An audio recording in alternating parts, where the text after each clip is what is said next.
here at the 2015 UCI Paracycling World Championships at the Omnisport Arena in the Netherlands, and we see the arrival of the multiple world champion of the Great Britain team, Jody Cundy. I like to think the kilo is my event. It's the one that seems to suit me physiologically. Like, I wouldn't say I'm an out-and-out sprinter, so when I race against the able-bodied competitors, they always seem to be better on the 200 and the Kira, and they've got a little bit more speed.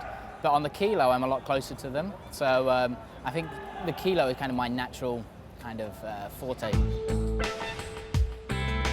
I've loved these Worlds in Appledon. They've been seem really friendly, seem really well organised, and it feels like a really professional event. In the past, we've kind of done World Championships, and they've been good, and there's been a sense of like an event there. But like here, it feels really almost like an able-bodied event. Like it's like watching the Worlds that we've had like a few months ago with the able-bodied teams, and just seeing the organisation, the Twitter feeds we've got going, like the host nation, and all the stuff that they've been putting out. They've been really promoting it strongly. Anywhere you go kind of in the town and in and around, there's posters on the motorways. There's even stencils kind of in the town centre and stuff. So they've really taken it on board.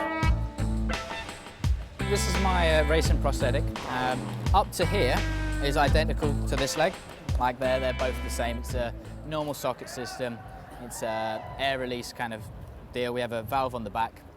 I push my leg in, all the air goes out, and it creates a suction so it doesn't go anywhere. But from here downwards, it's completely different to what you'd see of a normal walking leg. It's an aerodynamic blade. It's a cycling cleat on the bottom, which would be in the same position as I'd have a cycling shoe if I was wearing a walking leg. But with a cycling shoe and a walking leg and the rubber foot that you have on the bottom, there's always kind of energy that's always lost. So you have the shoe, and then the shoe moves inside the rubber, then that moves inside the foot, and the foot's usually springy as well. So every time you kind of press down, you're losing kind of each stage of the way. So the best solution we found was to put the cleat there, create a stiff system between the two, and yeah, it just works really well. Yeah, I would say it's an extension of me, and that's kind of why I have the kind of cool paint jobs on it, because it needs to look cool, and it's kind of like a tattoo, but I can change it every year if I want. Having grown up with it, I know no different. Whereas you got quite a few of the guys that I compete against, they're either accidents, injuries, cancers, where they've lost limbs, and that must be different for them to be fully able-bodied and then lose that function. Whereas for me, I've never had that function, so I've kind of adapted naturally. So yeah, I've kind of worked out different ways how things work, but maybe an able-bodied person coming into paracycling would work in a different way. There was an interesting switch. Like at that time, I was training for the 2006 Swimming World Championships, and it got to the point where my cycling got better and better. The coaches that I was training with had started sending times to British Cycling, and they were interested in kind of getting me on the squad.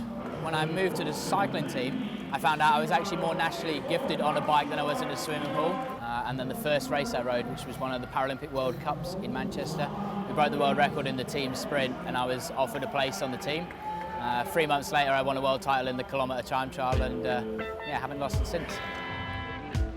Rio is, well, might be my last one, so it depends on how well I'm going after that. Like, I've been going for a long while now, so it'll be my 6th Paralympic Games if I go to Rio.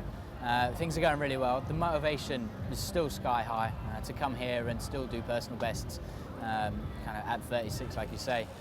It still motivates me to keep going, and that disappointment from London of not being able to defend my kilometre time trial, to be able to take that and use that as motivation to go to Rio and try and win a gold medal. And if I'm going to finish there, finish on a high. But if I still love the sport, which I love the sport anyway, I love riding my bike. If I still find that love and I'm still riding fast and getting better and better as I go along, and I'll keep doing it as long as I can. We want to be world champions, we want to be Paralympic champions, we want to be the best we can be. And you see that across the board, able-bodied Paralympics. It's just that we have like the additional thing is like, how do I get this leg to work? How do I get this arm to kind of do this? So that's the additional challenges that we're kind of faced with in paracycling. But if you talk to any Paralympic athlete, they won't tell you that they're problems. They're kind of like, they're just in the back of their head. It's like they deal with what they need to deal with and kind of get on and then go and strive to be the best athletes they can be.